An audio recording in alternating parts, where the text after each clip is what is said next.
Good evening, good evening, good evening, good evening.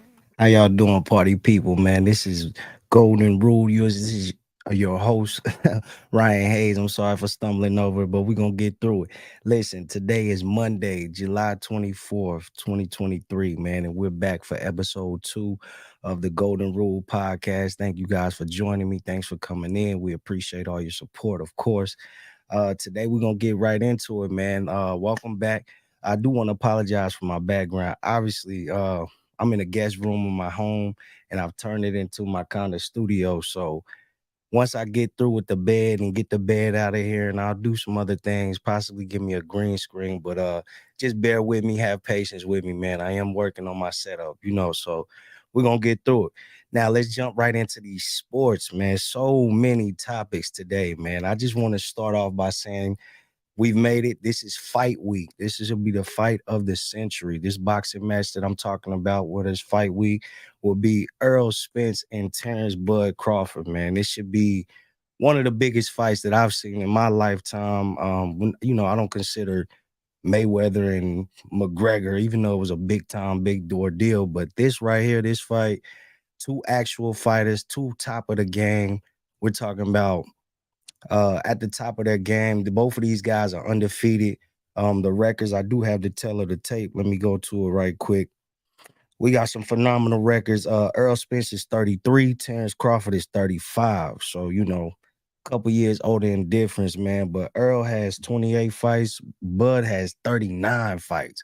So he a little more seasoned with them 2 years. He got a lot more fights on his belt. I wouldn't say a lot more, but 11 more fights in 2 years is crazy as far as age is concerned. Of course, both 20 Earl will be 28 and 0, Bud will be 39 and 0. So these guys right here, this is gonna be it, man. This is what we've been begging for in boxing, to be honest, because the Floyd Mayweather era, it was great. Don't get me wrong. The beginning of his era, he fought whoever the contender, number one contender was, but we had a lot of I don't know. I can't explain it, but we got a lot of boxers who just want to get the paycheck and they really don't want to put that zero in jeopardy. So that's the reason why I'm looking at this to be one of the greatest fights. I mean, it took a long time for Floyd Mayweather versus Pacquiao. Everybody wanted that fight, but it was about 5 years too late when they actually fought. I think Floyd was 40, Pacquiao was like 38. It was crazy. It wasn't what we wanted or what we intended it to be as far as looking for a super fight.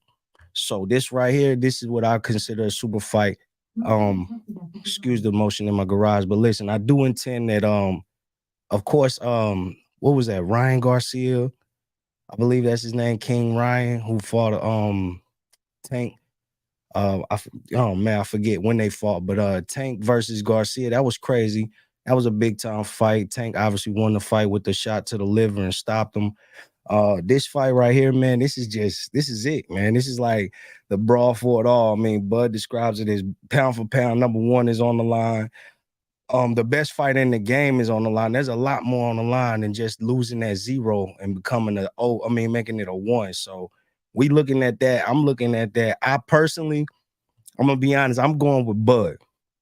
I know I'm in Dallas and things are going, how they're going. And I do appreciate the hometown crowd, but don't get mad at me. I really feel like Bud Crawford is that guy. I respect Bud, and I'm just gonna leave it at that. Should be exciting, man. It should be an exciting time in boxing. It should be an exciting time in sports, to be honest, to have something like that come through. Definitely, I'm going with Bud, like I said, but this will be one to watch. The fight does take place on July 29th, this Saturday. So, gear up for it, get your wings. I think July 29th is National Wings Day. So get your wings, get everything you need in between, man. Let's get ready for that fight, man. It's gonna be a big one, man. It's gonna be a big one. All right, all right, all right. Let's move on now. Listen, as far as the NBA is concerned, we still see nothing from Dame, which is crazy. I don't know how long. I guess Miami's gonna hold out with adding in some pieces because Dame has made it clear he wants to be in Miami with the Heat, which it is what it is. I mean, I respect him for at least saying that he wants to leave Portland, but I mean, it ain't like Miami's been in the finals for the last, two of the last 4 years, I believe. They've been Eastern Conference Finals champs. So it ain't like it's a ground up experience, but Dame wants what he wants, and I feel like he deserves it. I mean, he spent 11 years in Portland. So I mean, he's been there through the rough years and everything. They haven't. He was there when LaMarcus Aldridge was there. Most people don't even know that. So yeah, I feel like Dame deserves to at least get traded, at least be able to do what he wants to do. I mean, it's nothing that should be bonding him in Portland, but at the same time, it's like, hey, and once you put it out there that you only want to play for Miami, then you're only going to get the deals that they give you, because it's clear you want to trade with an under contract and you only want to play for a certain team. So makes it hard for other teams to get involved with those trades. So we'll keep our eyes on that. More in the NBA, Golden State. Now I'm a LeBron fan. I mean, I'm gonna go ahead and put that out there. I don't know if you can see up in the corner. I got my LeBron Wheaties box, my replica trophy, NBA trophy, and a couple replica NBA championship rings. You know, they ain't the real thing, but obviously I'm representing the king. But what I will say at Golden State is they have developed I'm gonna say a championship culture. I mean, 4 rings is 4 rings. I mean, you can add in the Kevin Durant mess, but nobody really respected that KD move. But at the same time, when you look at it, we looking at them winning a ring prior to him getting there, and then going back last year, in fact, and winning another ring. So that right there alone deserves respect. But Draymond and CP3, how is that gonna work? I'm not real sure with the Draymond CP3 dynamic. I know Draymond has been having some trouble keeping people in Golden State, so we don't know exactly how the people in Golden State view him, but I do know that Steve Kerr, for one, vouches for him, and Steph Curry vouches for him. I mean, he's like Steph Curry's bodyguard at this point, but at the same time, he's run away Kevin Durant, he's run away Jordan Poole.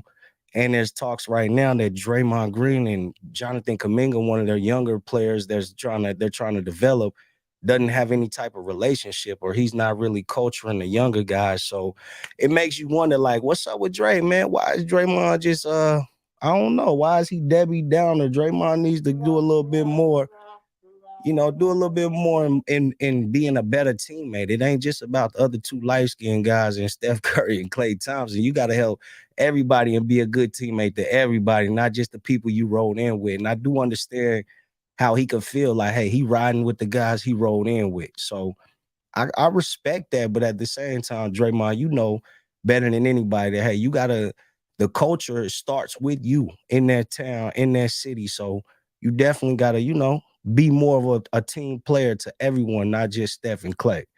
We can move on from that. Obviously, I want to sit back and talk a little bit about the NFL, because we are approaching NFL season. Thank God we get some kind of sports, because it is tough making a show about sports and sports culture, basically, and then not having a lot to talk about. But the NFL is coming back. We are looking at these interesting Jets. Now, I don't know. The Jets last year was interesting with Sauce Gardner coming in as a, cornerback, young budding star. And they got my guy from Ohio State, Garrett Wilson, who's also, shout out Garrett Wilson, man. Buckeye for life, OHIO, baby. And I'm looking at it like these Jets look good. I've seen the video. I've seen a little video of Aaron Rodgers throwing a pass in the back of the end zone, touchdown. I'm hearing Devontae Adams saying that those guys are gonna clown this year. So basically, he's giving his nod. I do know that Garrett Wilson wears the number 17 that Devontae used to wear. So look for that. I think the Jets are gonna be promising, man. That defense is promising. Big Quinnen Williams on the front line on defense. It's gonna be promising. They got some studs and they coming. So we'll look out for the Jets. Me personally, I'm a Panthers man. I'm from North Carolina, so I am a Carolina Panthers fan.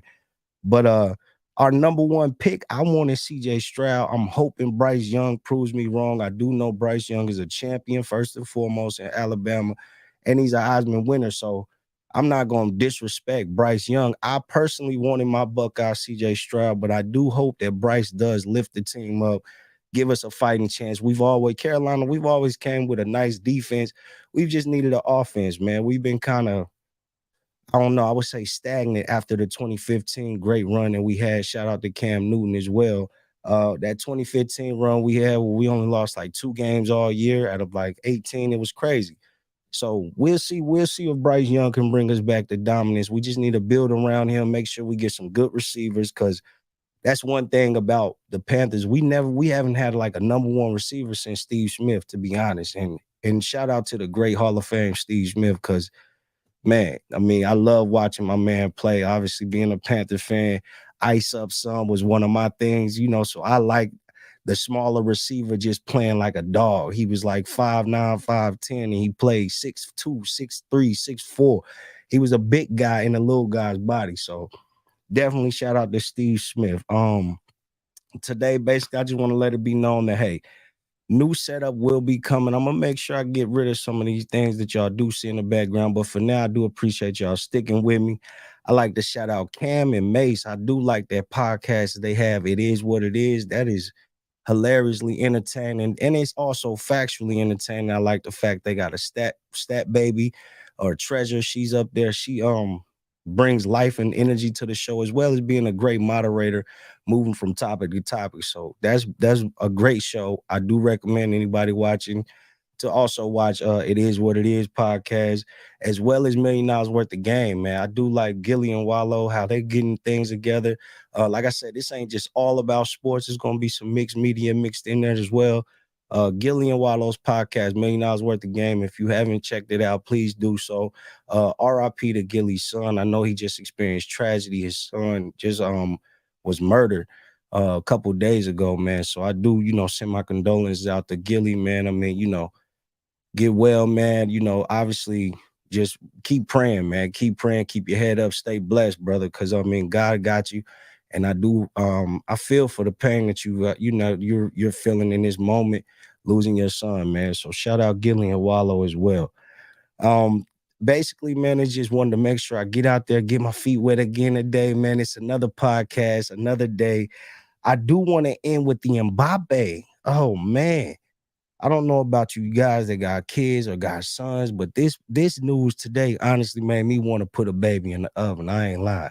I want a little boy, and I want to make sure that I put my pond in the water. I mean, my fish in the pond as well, man. Because good gracious, Mbappe received a contract today, or an offer of 776 million. The total payout would have been $1.1 billion, because they would have had to pay 337 or so million to buy it for the transfer fee, and then his 1 year salary for 1 year will be 776 million. I mean, good Lord. If you got any kids, man, please put them in some kind of extracurricular activity. If you got sons, I mean, no disrespect to the women, because I have a little girl, and women's sports is elevating. So we want to make sure we give them the credit and respect they deserve. But they are paying these soccer players, these baseball players, astronomical numbers. To put it in perspective, I took a little note. To put it in perspective, that 776 million that was offered to Mbappe for 1 year, that 1 year would equal the entire earning amount, or there will be more than the entire earning amount of one LeBron James, whose entire NBA earnings have equaled up to 531 million. This man can make in 1 year. This man could almost, man, blow LeBron's entire NBA salary. We talking about all the max contracts. They broke it down to where it will be 64.6 million a month, 14.7 million a week, and 2.1 million a day. That is crazy. $88,500 an hour is what this man will be getting paid. It is crazy, man. It is crazy. That just lets you know you need to just seize every opportunity. And that leads me into my golden rule of the day. The golden rule of the day will be carpe diem. If you don't know what that means seize the day. Take advantage of every opportunity. Take advantage of every chance you get. Every door, make sure you're knocking on every door. No opportunity is going to come walking to you. And it's not DoorDash. Opportunities aren't DoorDash. You have to put yourself out there. So carpe diem, seize the day, man. Put yourself out there. Put yourself in the ability to have ability to be seen by someone, to get to be established by someone else, and let your talent show. So yeah, that's what I want to leave you guys with, man. Thank you guys for joining me again. We will be back to discuss more about these golden rules and more about these sports topics. Eventually, I want to make sure that I leave it open for people to join me, or possibly just make videos and then allow you guys to comment on it. But I would much prefer my audience to build up, and then I'll have people chime in using the StreamYard app. You can just click on it from your phone, from anywhere, just like FaceTime, and log right in here and just talk to me, man. Holler at me about these topics, man. It is kind of difficult talking directly to the camera where nobody's talking back, but it is what it is. We're gonna start small and finish strong, man. That's the way we're gonna do it. And thank you guys again for coming out to the Golden Rule Podcast. I'll leave you with this. When real life happens, we got our golden rule. Stay true, stay focused on what's important. You can cover the golden you. Find your goal. Let's go.